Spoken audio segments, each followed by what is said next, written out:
نصر أبو الحسن هيعملها ويجيب لنا دي صبر يدرب النادي الإسماعيلي؟ خلونا في البداية نصلي على النبي محمد عليه أفضل الصلاة والسلام، وزي ما أنتم متعودين معانا نتمنى إن أنتوا تدوسوا لايك للفيديو. كلام كتير انتشر في السوشيال ميديا وتحديدا بين جمهور نادي الإسماعيلي عن المدير الفني السابق للنادي وهو دي صبر، وإن هو فسخ التعاقد بتاعه مع منتخب الكونغو الديمقراطية، وبالفعل في تواصل حصل من إدارة النادي الإسماعيلي وإن هو قريب هيدرب النادي. فالحقيقة في أول وهلة من الثانية وأنت بتقرأ الكلام اللي حصل، والناس بقى طبعا بعض الصفحات وبعض الناس يا عيني اللي متعشمة ونفسها إن ده يحصل، فأنا وقفت عند الموضوع ده كده. الموضوع طبعا لا يصدق بأي شكل من الأشكال، وده لأسباب كتيرة جدا. يعني حتى مثلا لو صحت الأخبار اللي بتقول إن دي صبر فسخ عقده مع الكونغو أو إن هم فسخوا عقدهم مثلا بالتراضي، ففكرة إن دي صبر يجي النادي الإسماعيلي في التوقيت الحالي دي حاجة كده من الجنون، استحالة إن هي تحصل. طب إيه القصة أو إيه الموضوع كله بتاع دي صبر مع منتخب الكونغو الديمقراطية؟ عايز أقول لك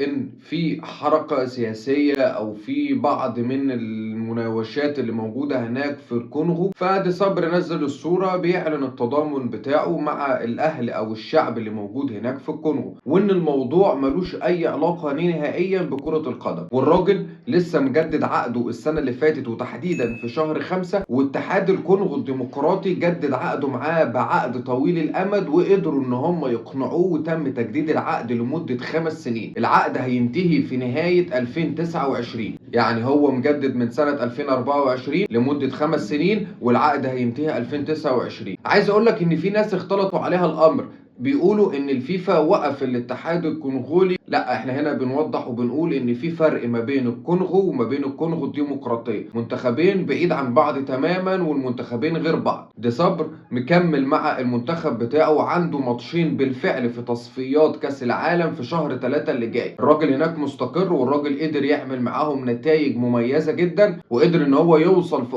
افريقيا اللي كانت مقامه في كوتيفوار، وقدر ان هو يفوز بالمركز الرابع، وده كان انجاز كبير جدا جدا. مفيش اي تواصل نهائيا حصل ما بين مجلس اداره النادي الاسماعيلي مع سباستيان دي صبر، لان طبعا انت اكيد قبل ما تخش في مفاوضات معاه انت عارف ان هو هياخد مرتب منك كام. يعني كان معانا ابراهيم عثمان وكان الراجل فيه فلوس وكان بيجيب صفقات وي ما قدرش ان هو يقنع سباستيان دي صبر عشان يكمل مع النادي الاسماعيلي. ففكره ان احنا المجلس الحالي اللي معانا اللي احنا مش لاقيين ناكل هنروح نجيب دي صبر، فطبعا الفكره حاجه كده من الخيال، مستحيل ان هي تحصل. طبعا اكيد كلنا كجمهور للاسماعيلي نفسنا نشوف دي صبر موجود تاني، نظرا ان احنا معانا ليه من الذكريات الجميله في الموسم، او موسم ايه ده، ما كملش معانا موسم، ده هم يا دوبك 6 شهور، وقدر ان هو يفوز معانا في 13 مباراه وتعادلنا في 4 مباريات وخسرنا مباراه واحده وهي كانت قصاد النادي الاهلي. انا فاكر الموسم ده والله العظيم، وعندي الاهداف لسه محتفظ بيها. كان من المواسم الجميله عندي ان احنا كنا بنفوز في ماتشات كتيره جدا خارج الارض.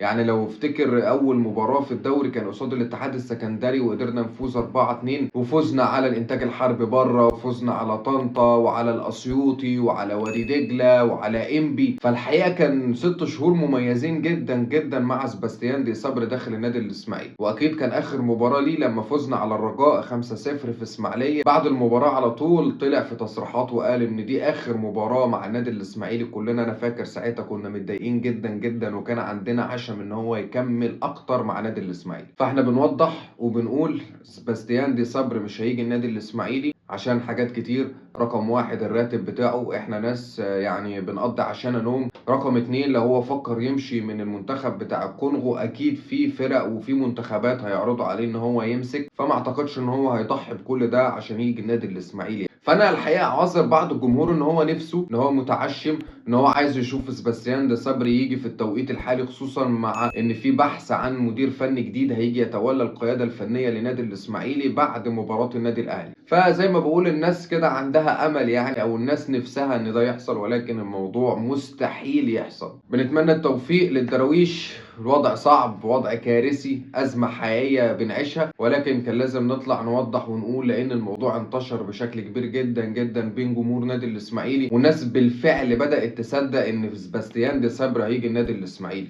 إزاي؟ في النهاية بنقول لكم ما تنسوش تدوسوا لايك للفيديو. احنا الدراويش انا الاسماعيلي، انا الفن والحرفنه واللعب البرازيلي من ايام رضا وشحته والعربي وميمي درويش، والدراويش هم الدراويش، الدراويش هم الدراويش.